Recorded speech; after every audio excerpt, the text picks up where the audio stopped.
Hello, welcome to Clockworks, a Legion podcast. I'm Paul Moffat.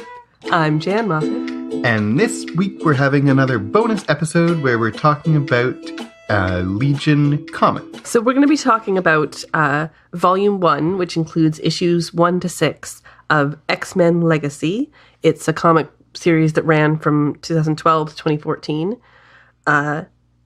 The subtitle of it is Prodigal. You can find it we found it on Google Play. You can find it on Marvel Unlimited. There'll be a link in the show notes. But if you want to, might even be able to find it in your local friendly neighborhood comic book store. Absolutely. We found several of the individual issues in our local comic book store. We bought so that we could both read it at the same time. Exactly. And then we also bought it digitally because we're just that kind of folks. So we will have a link in the show notes to where you can buy it digitally, but also if you Google X-Men Legacy Volume 1, you'll be able to find it. No problem. So I think what we'll do is we'll treat the whole 6 issues kind of like a single episode of a TV show. We'll talk about the individual episodes the same way we would talk about act breaks or sections of the show. We'll give a little recap of each issue, talk about the things that happened in that issue. And then when we're all done, we'll talk about some of our thoughts about the whole thing. And then when we're done that, maybe we'll have a few thoughts of connections to Legion, the TV show. Absolutely. Sound good? Absolutely. All 6 issues were written by Simon Spurrier, but the illustrator changes. So I'm going to read the credits for each issue as they go.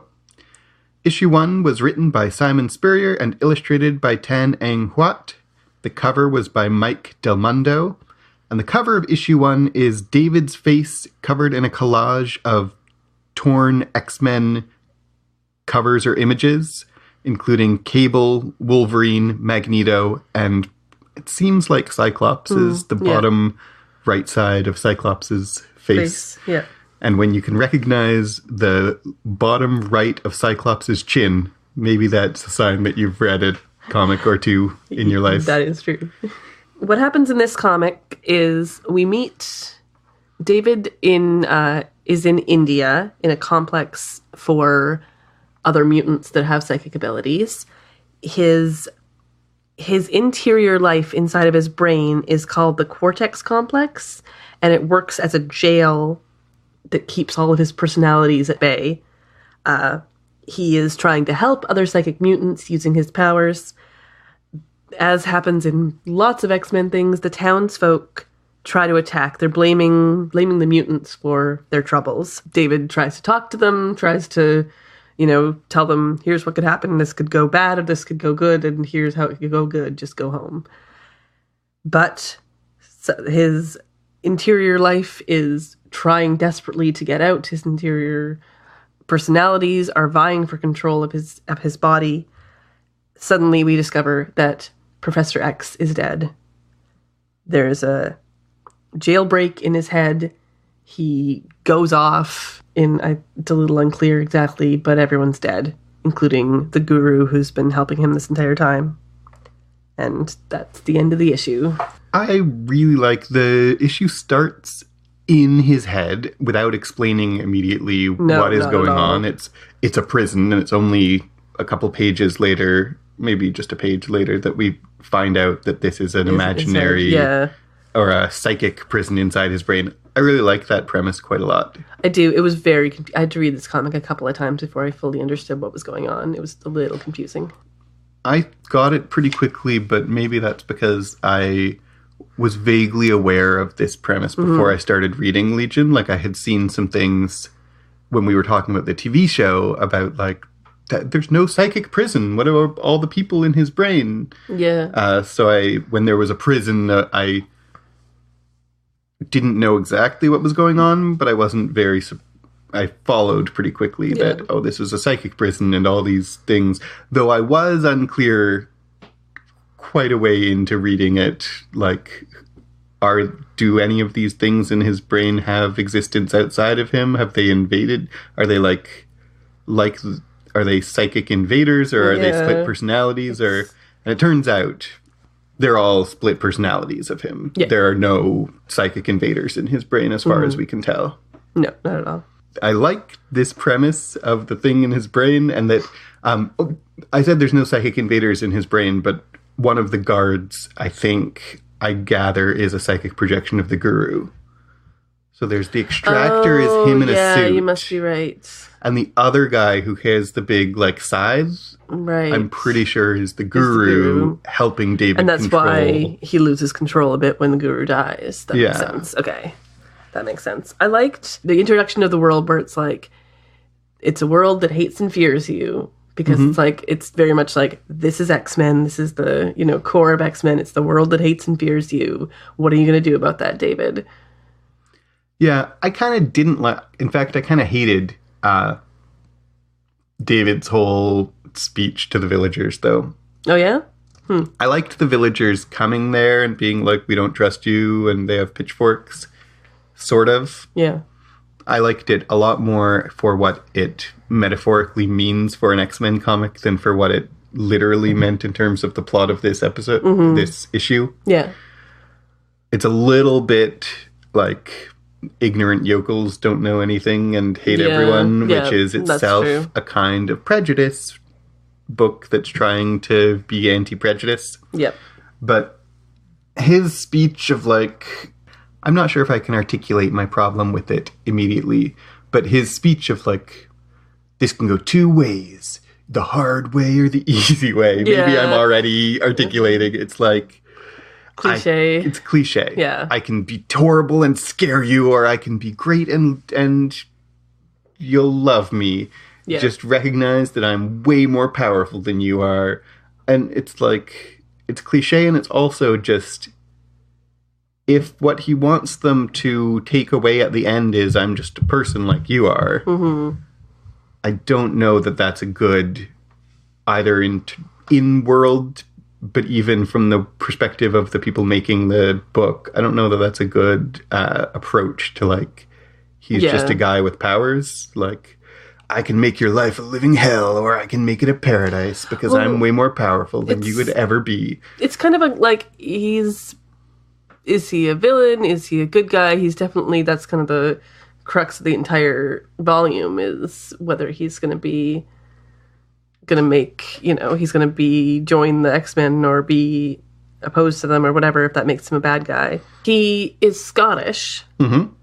And so maybe I knew that on some level, which is why I expected Dan Stevens to be British or Scottish. I'm like, why did they make him American? Especially when Dan Stevens is British. Yeah, exactly. Why did they make him American? Because, sadly, even though Legion is a fantastic show, they still are Americanizing the X-Men, and they have been ever since they started making X-Men movies in the late 90s. Mm-hmm. And this is something we've talked about possibly on mic, definitely a lot off mic, that all those are X-Men movies in the they even give them all the same kind of American accents. Exactly. Like, they don't even allow the amount of diversity that allows Rogue to be Southern. Yeah. They're all talk like Hollywood actors. Yeah. Even the ones who don't naturally talk like that, like Hugh Jackman and now Dan Stevens. Professor X. Professor X is allowed to be British. Patrick Stewart. Is allowed to be Patrick Stewart. Because imagine if you made Patrick Stewart do an American accent. I'm sure he can do it, but everyone would be sad. Yeah, that's true. All right, so issue 2? Or do you have more to say? I was just going to say maybe that this issue, like the first issue of many a comic book, kind of sets things up, but mostly spins its wheels. Yeah, and I mean, it obviously is tied in with other comics where Professor X is dead. We don't really find out how or why. Obviously, that happened in a different comic. So this is saying, hey, Professor X is dead. How's that affecting Legion? Yeah. So issue 2, written by Simon Spurrier, illustrated by Tan Ang Huat, cover by Mike Del Mundo. The cover is a whole bunch of Davids are the sticks of TNT in a time bomb of Davids. And I think in terms of, we could maybe say something about each of these covers and what it means for the issue. They're visually interesting, but to back up the cover of David with a collage of X-Men covers, Cable, Wolverine, Magneto, and Cyclops, you said that the question is whether David's a hero or a villain, and part of his face is made up of classic X-Men villains, and part of it is made of classic X-Men heroes. Yeah. And then issue 2 is not, maybe doesn't require that much interpretation to be like, David is literally a time bomb. Yeah, exactly. I think the covers of these issues are really excellent. I find them like very compelling and very they're evocative. They tell a whole story just on the cover, and they're very I think they're very well done. They're not just like a picture of what's going to happen in the comic. They're very artistic, and I love them. Yeah, I like these covers. I think are very well done. Yep. So there is in issue 2, there is a jailbreak. So David is not in control of his body. The nuts have taken over the nut house. It's his body is doing all sorts of things because the personalities in his head keep changing, and he's not really in control. He meets a pair of eyeballs, floating eyeballs, that then become a body, and the X-Men show up to try and capture him. He hides out in his own brain, trying to escape from all the things that are going on, and begins to gain control, takes over the squid-like guy who's trying to capture him, who is his telepathy power. Yeah. And so when he captures him, he's able to have telepathy again. And he reads the mind of the eyeball guy that's been with him to see a vision of various X-Men, but also twins that are in Japan, mutant twins who are in need of help. Right. You asked me before we started recording if I could be the one to keep track of people's names, and I said yes, I could, but I did not write down squid eyeball, squid. I didn't write down squid guy in his brain. Yep. Or any of the various superpowers in his brain that have supervillain names. I didn't write down any of them. It's like Tantalus or something. Yeah, something like that. Anyway, this is spoilery into the next couple of issues, but I don't think we should worry about that. Yeah. I really thought Eyeball Guy was going to turn out to be David. Yeah. Because he's got the same hair. Yeah. He's visually... He looks kind of like Groot. He looks kind of like Groot, but he's got the same sticky uppy hair effect that David does, and I thought it was going to turn out that, like, one of David's powers for good or bad or medium or evil has, like, manifest in the physical world. Externalized. But nope, that wasn't at all what happened. But I like quite a lot Eyeball Guy, who's, I mean, we could say his... Yeah, he becomes Luca. He becomes Luca. Yeah. So Luca's power, I like quite a lot. He can see the paths of what's going to happen and tweak the probabilities, so he can, he loosens the icicle, which then like drops on a squirrel. The squirrel's eaten by an eagle. The eagle hits the branch, and yada yada yada. The rock falls on their enemies. Yeah, I'm like, whoa. And the way they kind of do that in the background, in like kind of side panels, and almost like there's panels on top of what's happening there. I really like that. Very well executed. I like it in conception and in execution, and even one more level of the execution that he's explaining to David his powers, and he's like, say you loosen an icicle and then scare a rat which gets eaten by an eagle. Like, he tells what's happening, and you think it's just hypothetical. And then David's like, how are we going to get out of this? And Luca's like, oh, you weren't paying attention at all. And exactly what he was describing is what was actually happening in real time. Well, and if you notice, before before any of that happens, he does loosen that icicle. So if you're watching, he does actually do that thing if you're paying attention. But I really like how they pull that off. Yeah, me too. He hides out in his own brain, and that was unclear to me at first, like where he was hiding. And then suddenly it's like, oh, he's in like the ductwork of the prison that is his own head. Right. And the people coming for him are like, of course they know where he is. It's all still him. Right. Which is like messes my mind. And the way that his internal monologue is just being broadcast over a PA system, because it's just a metaphorical representation of his brain. Yeah, exactly. Of course, all his alter egos are aware of his internal monologue. Yeah. Exactly. It's great. Yeah. I really like it.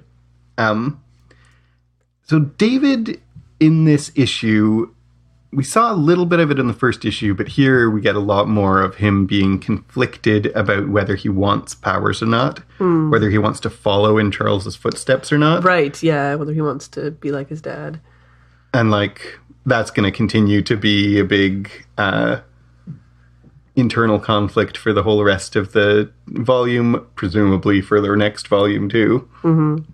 And, I mean, by the end of this specific issue, he decides, well, what would Dad do? He would go and rescue those twins, so that's what I'm going to do, and that's what he does for the next issue. What do you think about the metaphor of not being safe in his own brain? Like, if that place is his brain and he's hiding out in his brain, the metaphor is that his brain isn't a safe place for him to be. Mm-hmm. What do you think of that? It's difficult to wrap my brain around. But it's very, like, it's what mental illness is like. Mm-hmm. He's not able to trust what he can do and what he sees and what he feels like and what's happening. Yeah, totally. I think that one of the things that this makes Legion such an interesting character is that he's... I mean, X-Men always, comics in general, tend to literalize the metaphor. Yeah. And so... he's, what is it like to be unsafe in your brain? What is it like to be not in control of your body? And they literalize that as in there are a bunch of hideous, monstrous villains inside his brain that he can't control. Yep. And they don't, in the comic, they don't really dwell on that metaphorical aspect very much. They basically run with the literal half of it. But if you stop and think about it, he talks pretty flippantly about, oh, I'm bleeping crazy. Yeah. But his brain is not a safe place for him to be, but he can't ever get away from it. Yeah. And so what does he have to do? And every issue is kind of about, I mean, not kind of, what makes this whole volume really interesting is it's both about an internal and an external conflict, because all the conflicts are internal. They're about him believing in himself and wanting to have powers or not wanting to have powers, but it also literalizes that and externalizes it so that there are within his mind external forces that are fighting against his mind that are literalized but are in fact just metaphorical representations of aspects of his personality, but aren't just metaphorical because he's a mutant and it's psychic projections. And I think I really like the way that it moves back and forth between the metaphor and the literal, and I really like what the metaphor is doing about, you take for granted that your brain is a safe place to be, yep. that you're in control of yourself, and what happens when you aren't. Absolutely. Issue 3? Issue 3 is written by Simon Spurrier and illustrated by Tan Ang Huat. The cover is by Mike Del Mundo, as they all are. I might stop saying that the cover's by Mike Del Mundo because he's going to do all the covers. 6? Okay.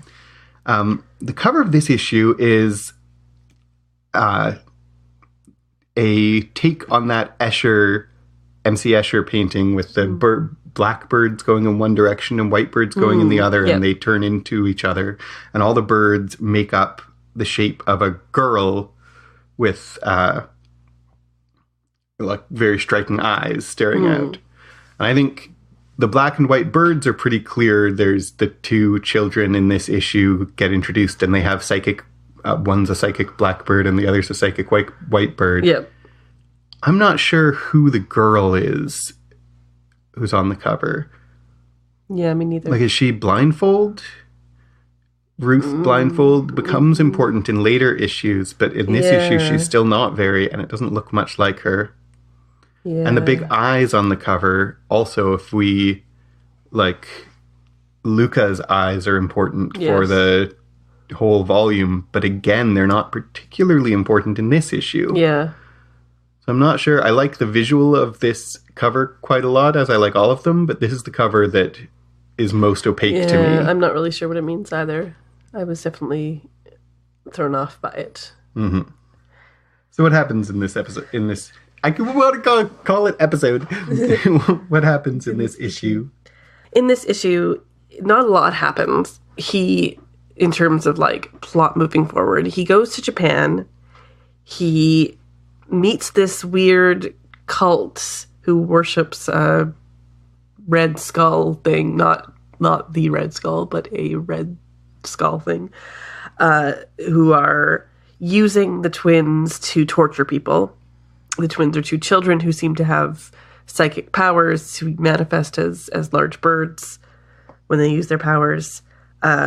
They try to kill David or try to get information out of David. It's unclear. They fight with his brain. They don't realize what they're dealing with in terms of his brain. He manages to convince them that they should escape, that they don't want to be there, which they don't. They attempt to escape, and of course, who shows up is the X-Men. Right. I forgot to mention in the previous issue that the X-Men were there, and that the funniest line of all this volume came up with, I don't know all the X-Men's name. The guy with the big flamey beard. Jono. Is Jono, okay. So Jono is like, oh, it's the villagers are talking about a guy with big hair who's doing this and this. I don't think we need to say who it is. And Wolverine's all... It's Legion. I can smell him. Like, it's just really a funny moment of like, oh, I guess it does need to be said. Wolverine is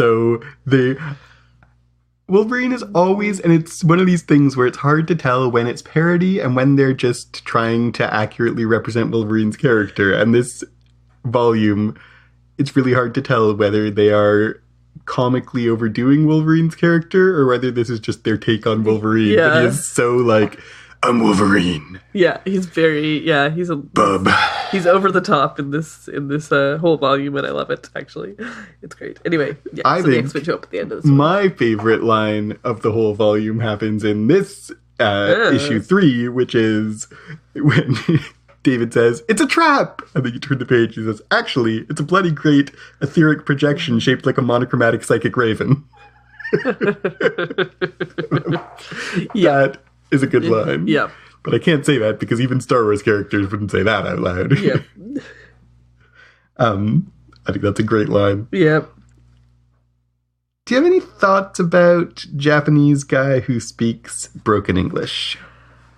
I found that really hard to follow. Really hard to follow. And I understand, but they're kind of... He calls them at one point, like, Google Translate guy. It seems like he's running his English through a Google Translator, or his Japanese through a Google Translator to speak English.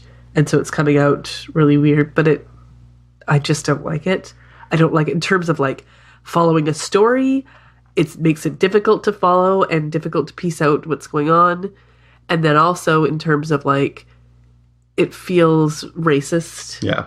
It feels like, oh, they speak English, ha ha ha. Ha ha, those foreigners who can't even speak English right. But Yeah. wait, they're talking to each other in Japan. Why are they not just talking Japanese? Exactly. Who are they? Who is this for the benefit of? Yeah. It's for the benefit of, like, the joke to the audience, and I just don't like that. I agree. It's hard to follow and doesn't make internal sense. They, like, I guess they're sort of talking to David. Yeah, some of the time. sometimes They clearly are talking to David, and that's fine. But often they're not, and it's just it's just weird. weird. The Red Skull guy that they worship, by the way, is Ogun. He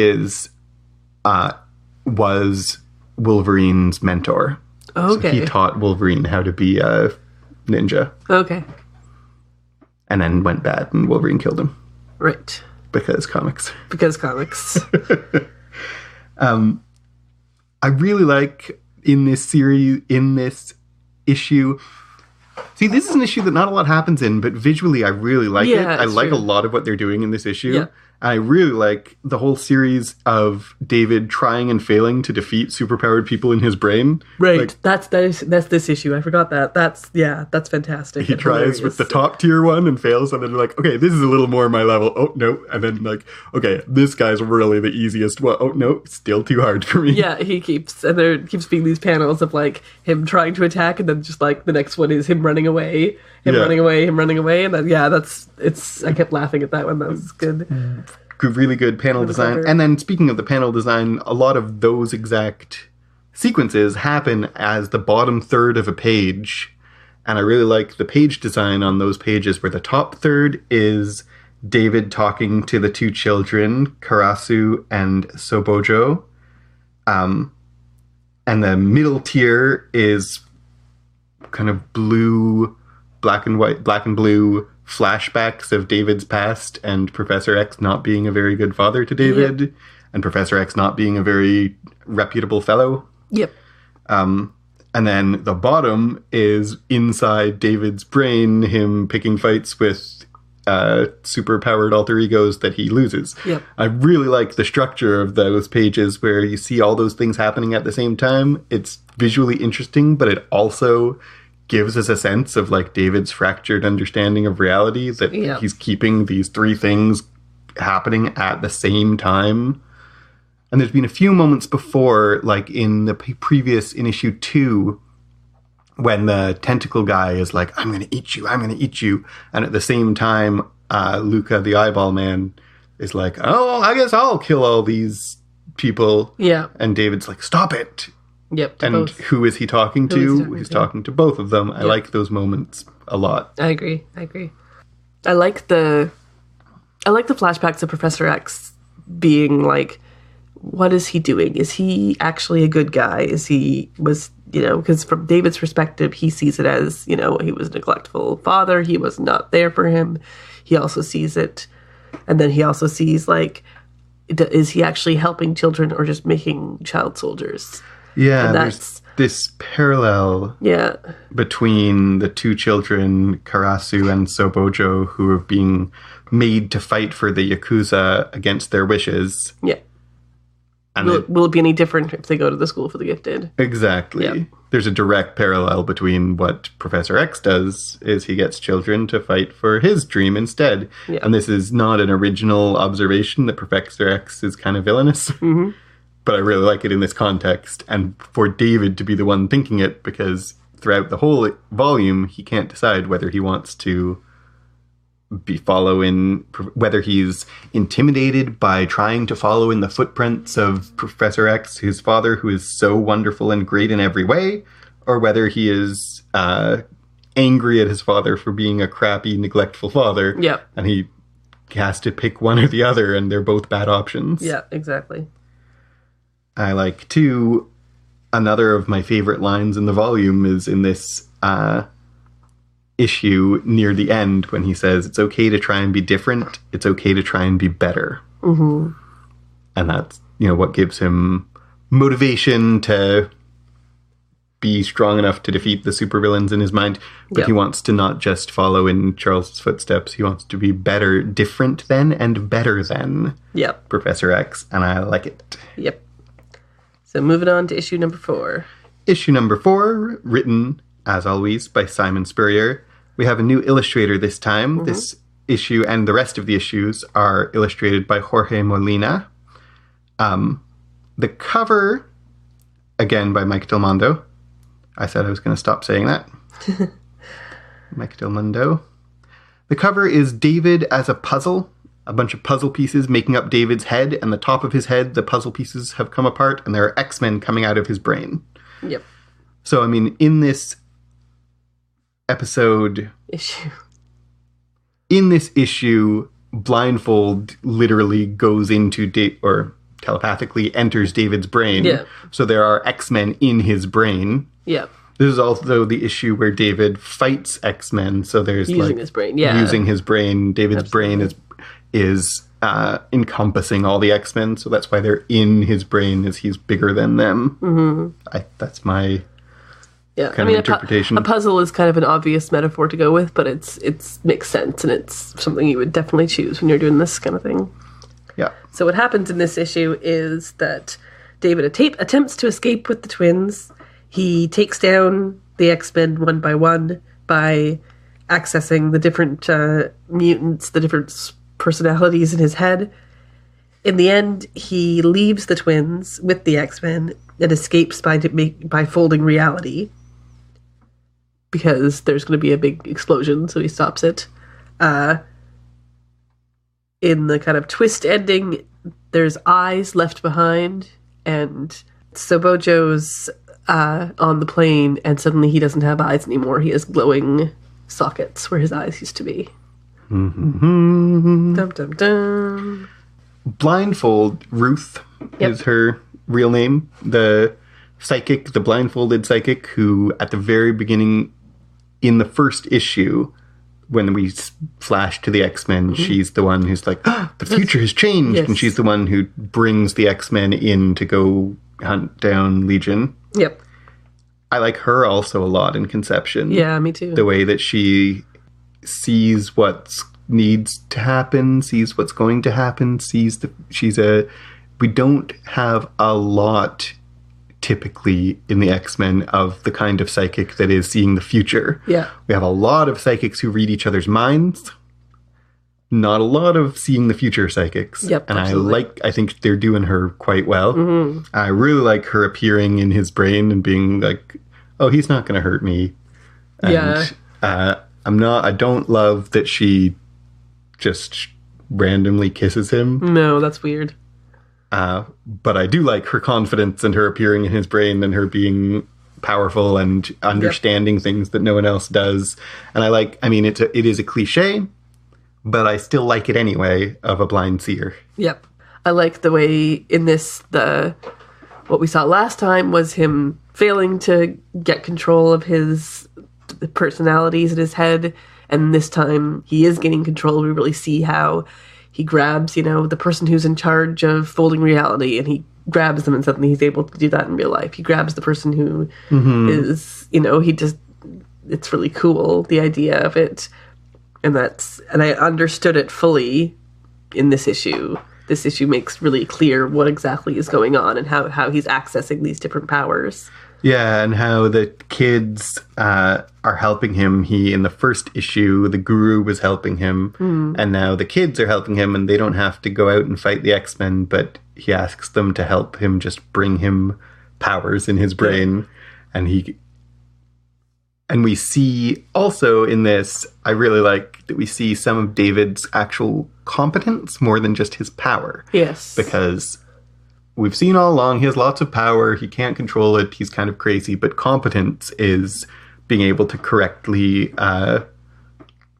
decide which power is going to be useful at this moment and choose between them, and he does that well. He defeats I feel like they really earn him defeating the X-Men. Yeah, absolutely. It's not just, he's an alpha mutant who outpowers them by kablooing them. Yeah. He takes them down one by one precisely in the way, like with Wolverine, just put him to sleep. That's all you need to do with Wolverine. Yeah. You don't need to... Because he doesn't have strong... And he bluffs Wolverine into hesitating, and he attacks Wolverine's mind because Wolverine's body is too strong. Yep. But then he, the guy, Jono with the fire mouth, he just, puts skin over his mouth so that he can't... Yeah, I think they're all very clever, both very visually interesting for me as a reader, and also demonstrate David's competence. I enjoyed this fight quite a lot. Yep, me too. Though it is in this issue, by issue 4, getting a little repetitive, how every issue David can't use his powers, but then at the end of the issue, because he really, really wants to, now he can, then back to not being able to in the next issue. Yep, exactly. I understand, to some degree, he's getting more powerful every issue, so he doesn't go back to baseline 0 definitely ever, not. But at the same time, it is a little bit the moment in every issue where he's like, oh, now I really need to, so I can. Yeah, that's standard comics, though. I'm not strong enough unless I'm really trying, and now I'm strong enough to do it. Yeah, it's standard comics, but I never enjoy it. It's an aspect of standard comics that I think I always enjoy when they do something better or different than that. Yep. And there's a degree to which this makes more sense than usual in standard comics because it is all just in his mind. So it is all explicitly about him being properly motivated, being properly focused, being properly mentally disciplined. Yep. But it's a little bit repetitive. Yeah. In the end, he has his line, in the end, it's that simple. Somebody needs me. So is what David needs to be needed? Yeah. I'm not It's sure. unclear. Because he's been needed before. Well, and he was living when he was living in India. He was needed by the people there, and so maybe this is like he's finding his place again. It's all about him finding his place. I don't know. I'm not sure. I like the fight scene of this, but some of the other movement, the emotional moving pieces, I think aren't as compelling, especially they don't David's. land as well. I like Blindfold a lot, though. Yeah. So issue 5. Issue 5. Written by Simon Spurrier, illustrated again by Jorge Molina. The cover is David as a cop with many superheroes in a jail made out of his hair. I love this one. This is my favorite one. Cover of all of them. Yeah. And I spent some time with issue 1 recognizing who the 4 X-Men in the torn out pages are. I did not go through and identify all the superheroes in David's hair. Yeah. I don't know if they're real or if they're... that is, I don't know if they're pre-existing or if they're made up. Yeah, I assumed that they were made up, but I didn't look into it at all. I just like the way they use his hair, like this whole like wacky hairdo thing is kind of plot relevant or relevant, and I like the way they use it in this cover to have him with the jail in his hair. And it would make more sense, by the way, to me, if those superheroes were all new inventions, because we have seen in the comic that all the things in his brain are super villains, and here we have them. What if all the powers in his head were heroic? Yeah, absolutely. But they're still contained by him. Also, just like he's the cop. Yeah, I kind of like that too. Me too. It's just like it's a clever cover. So in this issue, we are at the X Mansion, and David is hiding out in a cabin in the woods outside the X Mansion. He sends an attack by bringing aliens in so he can infiltrate.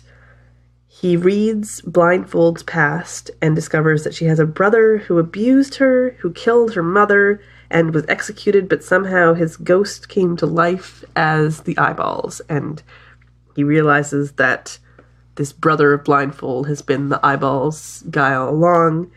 He figures out that Sobojo has been taken over by eyeballs, which is his name is Luca, and is about to. And the issue ends with him about to kill Blindfold. Mm-hmm.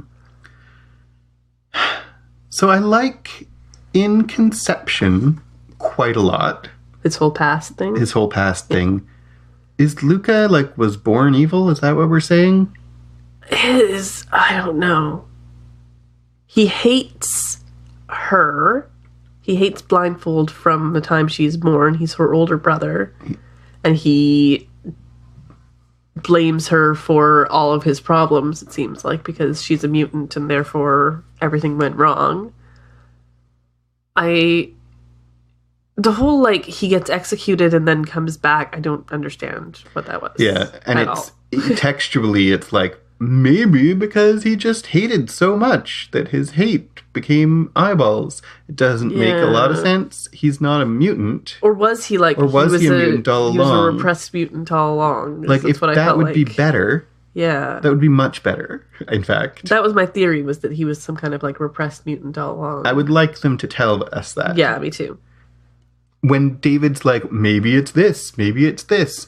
Even if it was a maybe. Yeah. Maybe he was a repressed mutant all along. And then I would be able to, I think that actually is what would make more sense. But the text doesn't give us that. No, it sure doesn't. And it would make it, again, a little cliche, but a compelling cliche. A cliche that gets used a lot because it's effective, because it resonates. It would be about self-hating, repressed mutant. Yeah. Whereas as this, he hates her because she's different. He's, Petunia Evans, who hates her sister for being a freak because he's jealous. Right. She's also... Petunia Dursley. I know she's Evans when she hated her sister. Right. She's also improperly motivated, by the way. Yep. She's... It's this this abusive older brother who blames her for all of his problems, but also wants her to help him. Mm-hmm. And like, it's compelling. It's a really compelling backstory, but it kind of also, like, it comes out of nowhere. It's like, oh, here, let's explain this with this new thing that we didn't know about or care about before. Yeah. But that also is like his powers, where, like, it was setting up this whole thing all along. Yeah. This is what it is. I think that they come close to pulling off Luca. They come very close. And my complaints about it are more nitpicks than real complaints, because I find it compelling. They got me to like Blindfold very quickly. Yes. So that someone hurting Blindfold, I actually care because I like her. Yeah. And that was an important groundwork for this issue that I think they pulled off. I like a lot that he's her brother, not her father. Yes. Yeah.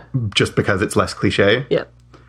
I would just like them to have given he can be just as supervillainy as he is in the present, but I would like them to have given just a little bit more nuance to his child self. Yeah. Even his teenager. He can be a delinquent teenager, but like as a child, he just was mean. Yeah. Just because.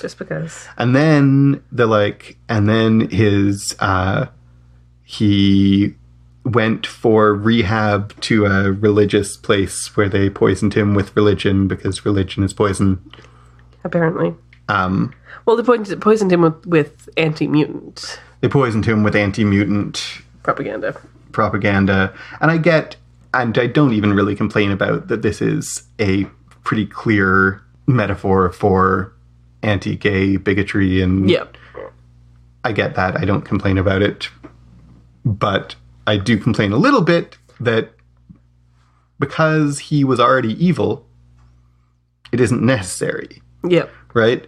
He was like, if they'd made him a little more nuanced earlier, then that corrupting influence would be more corrupting. Yeah, whereas as it's played, like, he was just always mean and evil and bad. I don't know if he was necessarily evil. He was just a mean older brother. There are that in real life, but what we see of him is, like, she blames himself, but I see that he was a rotten kid who beat her up for no reason and turned into a delinquent, and like, I just would have liked a tiny shade more nuance, because I get what they're going for. She blames herself. I see that he's responsible for his own actions. Okay, yes, agree. Yep.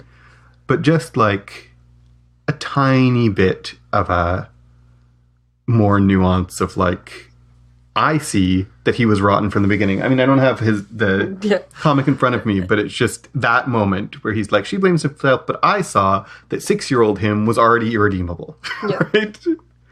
Yeah, that's fair enough. That's not really that moment there that I'm like, So moving on. I'm picking on it a lot. Yeah. I really, really, really like, though, the visual of how this is all presented, with David's astral projection in pink, and then all the flashbacks in black and white, and then the X-Men in red in the bottom of the page happening at the same time. Yep. Once again, the real world and the psychic world happening at the same time. They're showing us both on the page at the same time. I quite like that too. I think they pull it off really well. I like the effect. Mm-hmm. I like it in both conception and execution. Yeah, the art is really excellent at showing that and at guiding you through it. Mm-hmm. So it's not too confusing.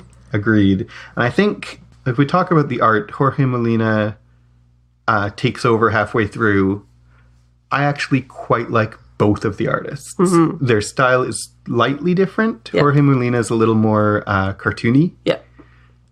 But they both clearly are on, like, either Simon Spurrier is giving very clear page construction instructions, or both artists have a shared vision, or both. Yeah. That, like, the three people, the two artists and the writer, all together create a real good page construction throughout the whole volume, I think. It is real good. Real good. Yeah, it's real good. I would, at the very end, I didn't mention it, the other twin, Karasu, has a knife to David's throat while he's off astral projecting Yes. He comes back to his body and she's got a knife to his throat. Now, what did Luca tell her? Why did David need to die in her mind? Was unclear. I guess that's the next issue.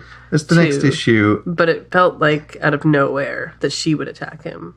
Because I think even there, like she is a child and is not able or willing to consider that her brother isn't her brother. Yeah.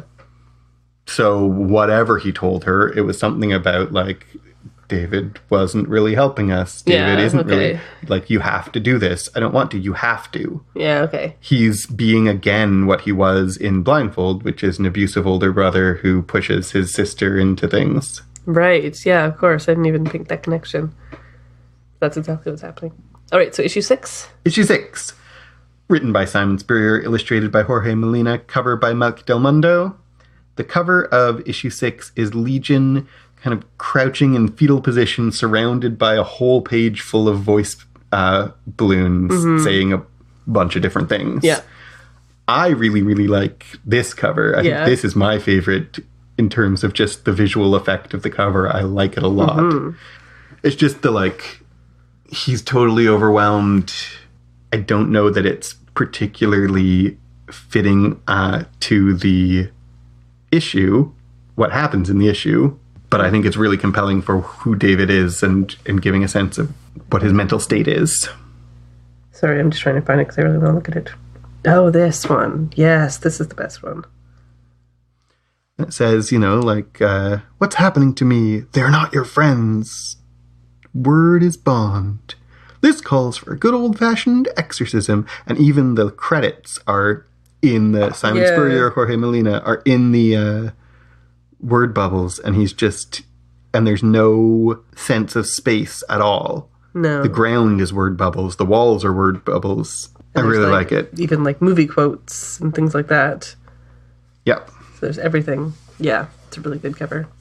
Though I don't think it particularly connects to this issue. Not necessarily, no. That's just a general what Legion is. Yeah. But not, so what happens in issue 6?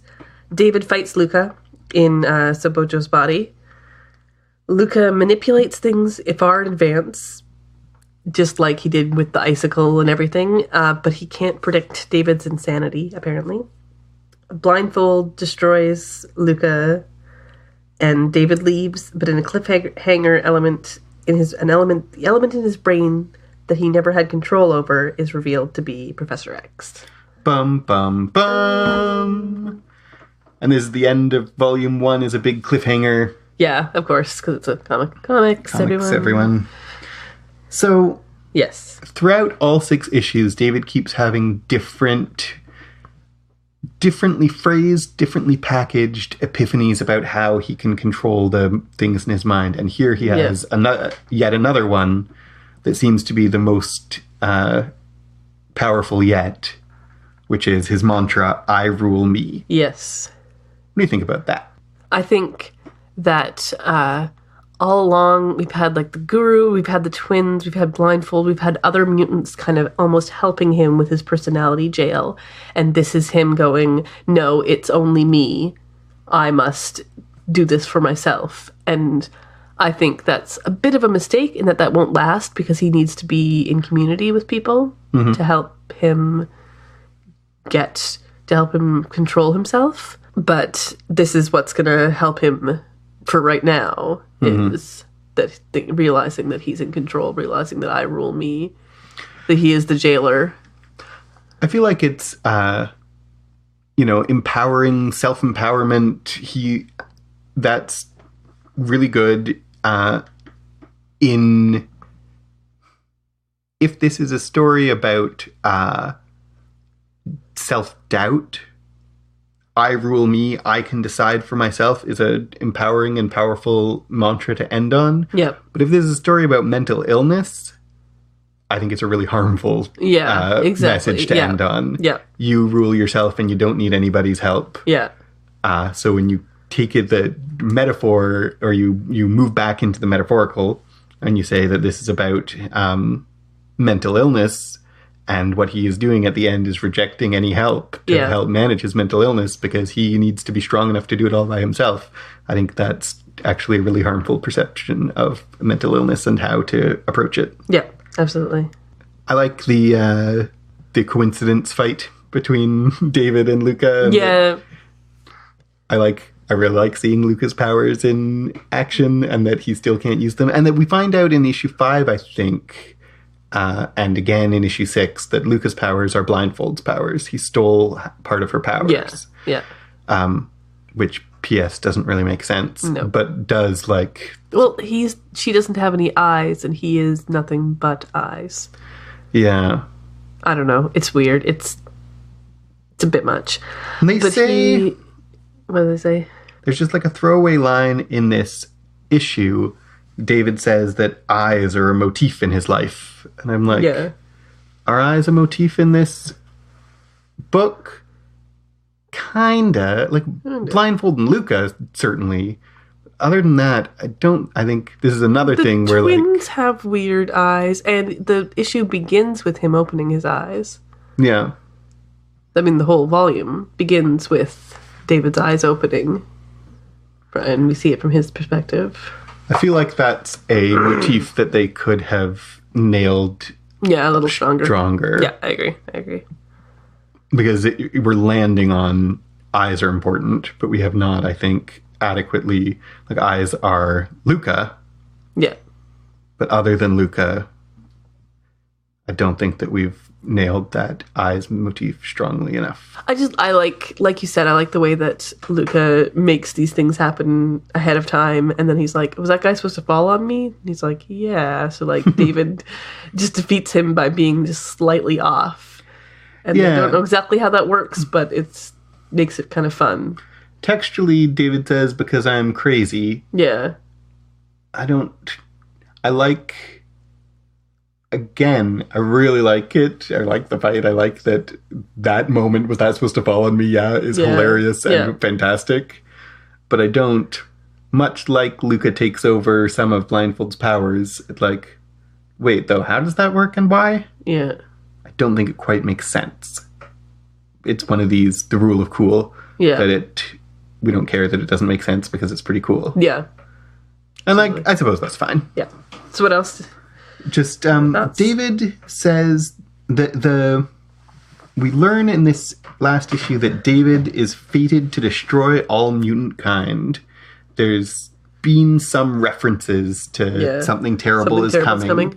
And David's the something terrible that's coming. And Blindfold, who we have heard, she thinks that she is meant to be his nemesis. And we hear a little more clearly what that means. She's fated to try to kill him to stop it, and that try means she's not going to succeed, right? Yeah. And then we see the reveal that Professor X has been the implicit villain all along. Professor X has been the villain in his brain all along, and I want to, before we talk about what that creature in his brain has been all along, just Professor X really has been the implicit antagonist throughout this entire volume. Absolutely. In in David's idea of who Professor X is, has been an antagonist to David throughout, even without this big dramatic reveal. Yep. So that's an aspect that I really like. But going back to something we've mentioned a few times in this volume about execution, that the little nefarious thing inside David's brain that we have seen throughout every once in a while in the shadows, or David doesn't know he's there, and then it turns out in the end that it's Professor X. I have a few thoughts about that, I don't know that this is playing fair, that there's anything we could have possibly understood about this. Yeah, absolutely. But also, maybe we could even say, neither of us have read what comes next. What do you think? Is this Professor X? In what sense? What do you think this thing is in the end? Give me your theories. I think it's just his brain version of Professor X, and so it's a bad guy only in the terms of what he believes Professor X is like. So do you think But it could be like this is how Professor X is staying alive by latching on to David's brain, and later on he'll find a way out. Right. It's the question, and we asked this about Legion, the TV show, of is this thing David, or is this thing something from outside David that is piggybacking inside his brain? Because we haven't seen anything, any of the villains be from outside David yet. But the way that they present this, all the way that, like, this is something he doesn't know about. This is something that's new. Yeah. Something, so... Who can hide out.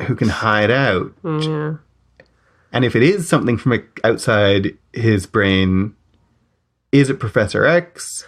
I think it might be Professor X, but we're seeing it as a villain because that's what David would see it as, but he's not actually a villain. I don't know. Yeah. It's a bit weak. I agree. I think it's a bit weak.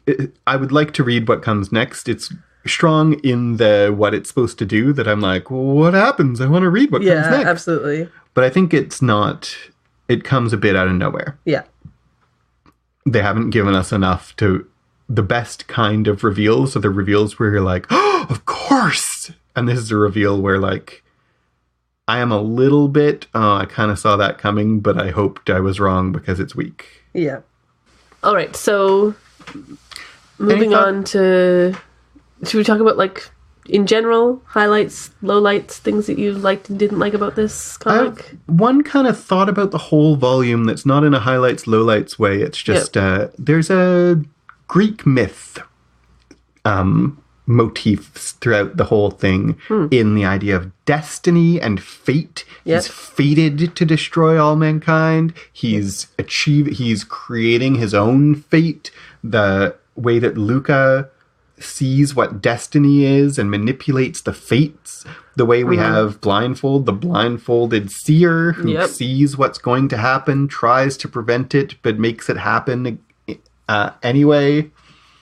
So I don't have necessarily, like, more to say than just to point that out. Yep, but absolutely. There's this whole volume is playing on tropes from Greek mythology and from Greek tragedy. Yeah, absolutely.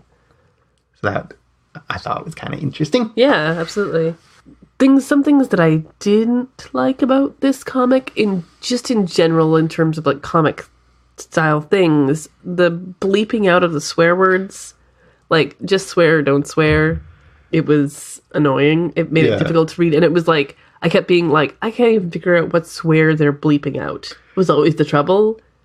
Is like you're wasting your mental energy trying to be like, he's saying f*** or shit right now? Exactly. Yeah. I agree. Like, either have the bleeping fortitude to bleeping swear, or don't bleeping bleep it out. That's bleeping annoying. Exactly. That was just that was just, like, a minor irritation about this. There's also totally agree. Yeah. There's also just the artwork was good but very busy. Once I started reading it digitally, I actually liked it a bit better because I could really break it down panel by panel. When I was reading the physical book in my hand, it was so busy that I kept getting distracted and didn't know what to look at next. So, yeah, this was my first experience with really reading a comic digitally, and I actually was surprised at how much I liked it. I kind of you read it on your phone and I read it on my on the computer. I suspect that the phone is a better reading experience. Yes, it was, because I kind of hated reading it on the computer. I went to the paper again. Yeah, except for the 2 issues that we didn't find in paper that I had to read digitally. Yeah, which was issue 4 and issue 6. Yep. But you read them all digitally, right? Once we had it digitally, I read them all like that. Yeah, and I think if I had a tablet, that I would read comics a lot more digitally with a tablet. Well, that's interesting to know. Maybe we'll get a tablet. Maybe that should be a Christmas gift. Maybe that should be a Patreon gift. Oh, yeah, that. Do you want to talk about connections to Legion the show? Yeah, let's talk about that, because this is, after all, a Legion the show podcast. I mean, maybe this is connected to Legion the show, and maybe it doesn't have to be, but the question of the comic is Professor X wrong in his approach? And David ends up by saying that Professor X's dream was good, but his approach wasn't. I'm going to go off and do it my own way, actually help the world in a way that Professor X doesn't. Yeah. This is somewhat connected to some ideas that are going on in Legion the show. Because is her approach good? Is she doing good? Or is the Division 3 doing good, doing bad? Are they actually evil, or are they just trying to stop David, who is a scary level mutant? Omega level. And in this comic, it's defined as he himself is Omega level, and every personality in his head is also Omega level, which is, wow, that's a cool concept, and like, good job of the person who thought of that. I don't think, I could be wrong, I don't think that originates in this comic. No, I think that's I don't like think so. Legion's That's his whole idea. deal. Yeah, exactly. Which is great. Yeah, that's a great concept. There's a few like little minor connections, like he wears these orange pants the whole time. Oh, yeah. That look exactly like the Clockworks outfits. Very true. Apparently he doesn't feel cold because he goes around shirtless and shoeless. He just wears pants. Just pants. And it's like he's in the wintry mountains in snow with just pants. No shoes, no shirt. No service. No service. So are you saying like maybe Dan Stevens should do that? This is... Well, that's one of the things I'm saying. Is maybe if Legion's look is shirtless, we could get a tiny bit more shirtless Dan Stevens. You're actually blushing right now. I'm so glad this is an audio medium. But Legion's other look is like, it's very important in the comics of Legion's hair goes straight up. And he's bloody stupid. That's a Buffy line. No, his hair goes straight up. Like, it's crazy hair. They make constant references to it. Looks like a troll doll. It looks like a racer head. Yada, yada, yada. It looks dumb. It looks fine in comics. It would look super dumb in real life. And I hope that they don't ever do that. I feel like I can't remember who it was. I feel like I saw some interview where it was like a throwaway line with either Dan Stevens, Noah Hawley, or someone involved in makeup. But I think it was Noah Hawley that was like, yeah, we thought about his hair. Yeah. But we just couldn't figure out how to make it look anything that wasn't stupid, so we just forgot about it. Yeah. And like they could they could have him have floofy hair at some point that like did something crazy, but I'm just glad that they didn't do that, because the essence of this comic is, I can see the connections to Legion the show. His personality is very different, very, very different from David Haller on Legion. His all the visual, all the psychedelic aspects are fairly different, but the basics of his powers and the basics of what Legion is, I feel like still exists in this comic, or rather still exists in the show based on the comic. Yeah, I agree.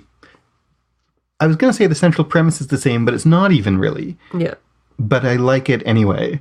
And I see where they get from here to there. Yeah. Anyway. But I really think that this mental prison, this like how many like the legion of people he has in his head, etc. I think that's gonna be a thing on the show. I think as we go forward on the show, there's going to be more of this. There's going to be more of in his head, in the astral plane, in the whatever, where we're going to see more this and how he controls. There was an aspect in the show already of like, David is more powerful and more psychologically complex than Melanie expects. She thinks she has a handle on him.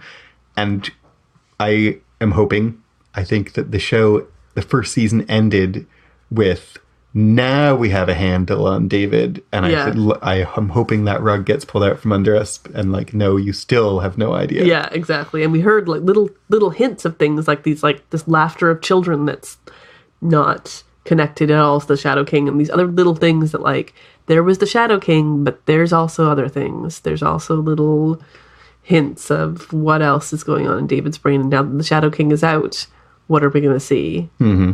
And I'm really excited. We saw David's mother in the comic. You're right. Blink and you'll miss her, but... He tries to call her and he can't bring up the courage to speak. Yeah. Something Heller. She's like at the UN, an ambassador or something. Yeah. That was, so that'll be... So I don't know whether that has anything to do with anything, but I was like, hey, David's mother. Yeah, exactly. We have a shot of David in an MRI. Yes. In the past. That's true. And Professor X is rushing off to give a speech at the UN, and David looks very sad to be in an MRI. Yep. And we have, the relationship between David and Amy is not at all like Luca and Blindfold, except that it kind of might be. You know, that they're brother and sister. They're close, Luca and Blindfold aren't, but we see when we're in the mental Clockworks that Amy has this deep-set resentment against David that she can't articulate, that she doesn't articulate, but that I think we can see, I think I have landed on, is definitely there. Like what Amy does in mental Clockworks is express her previously unexpressed resentment towards David. Yep. So there's this brother-sister relationship with a powerful mutant and deep-set resentment. Yeah, I can see that. The mental Clockworks is a lot like the jail, and I wonder whether the other patients are going to be aspects of David's personality in the future.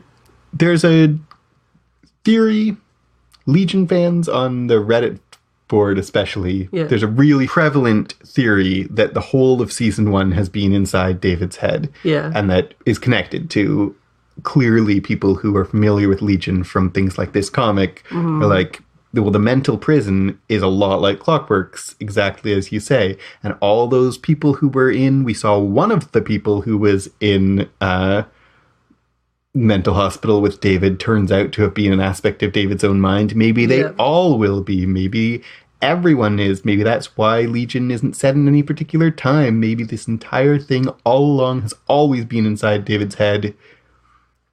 We've talked about this before. I don't think so, and I hope not, because it means that nothing has had any stakes.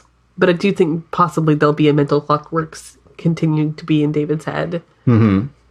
And I would not object, like, I don't want the entire thing to have been inside David's head all along, but I will not mind if some of the people that we have thought were real turn out to have been aspects of David's mind. I will think, like, that's great if that happens. Absolutely. All right, I think that's pretty much all we need to say about this. I hope that you guys enjoyed this comic if you read it. I would love to hear anyone else's take on this comic, and we hope to maybe read the other 4 or 5 volumes in this this run of X-Men Legacy. Yeah, I think next on Clockworks we're going to do an episode about Pushing Daisies. Yep. But maybe I will make it a Patreon goal that will buy all the other volumes. If you like this episode where we talked about the comic, possibly we'll do it after season 2 of Legion, because time is like season 2 of Legion's coming up, and we'll do it in the interim between seasons. But maybe we'll keep talking about Legion comics in the interim of next season. Yep. Next episode, expect 2 weeks from now. Probably 2 weeks from now. 2 weeks from now. We'll talk about Pushing Daisies. Soon after that, we'll do an episode about Moonrise Kingdom or Eternal Sunshine of the Spotless Mind. We're just counting down until we can get that Legion Season 2. I cannot wait. Yeah, me too. So, if you wanted to get in touch with us and tell us what you thought about this comic, what you thought about this episode about this comic, if you want to let us know, please don't talk about any more comics, or you want to say, yes, I can't wait for you to talk about more comics. We'd love to hear all that stuff, and you can get in contact with us on Twitter @ClockworksCast. Email us, clockworkscast@gmail.com. Or we're also on Facebook, we're on Reddit, we're on a few other things. The links for all those things will be in the show. Instagram, yes, we're even on Instagram. The links for all those things will be in the show notes. So, and if you like this show, you can please rate and review it on Apple Podcasts. That makes us happy and helps other people find the show. And you can also support us at patreon.com/clockworkscast, where you can kick us $1 a month or so or more. And that'll help us make other things and do other things. And I think I definitely will make it be a Patreon goal that we'll read all the rest of these comics. We have a extremely high Patreon goal, by the way, that we're years from meeting, but a high up Patreon goal is for us to do a whole new podcast series about Avatar: The Last Airbender. So if you want that to happen, tell your friends and, Yep. That's a goal that we're going to get to eventually. All right. Let's wrap this puppy up. Okay. I've been Paul Moffat. I've been Jan Moffat. Goodbye.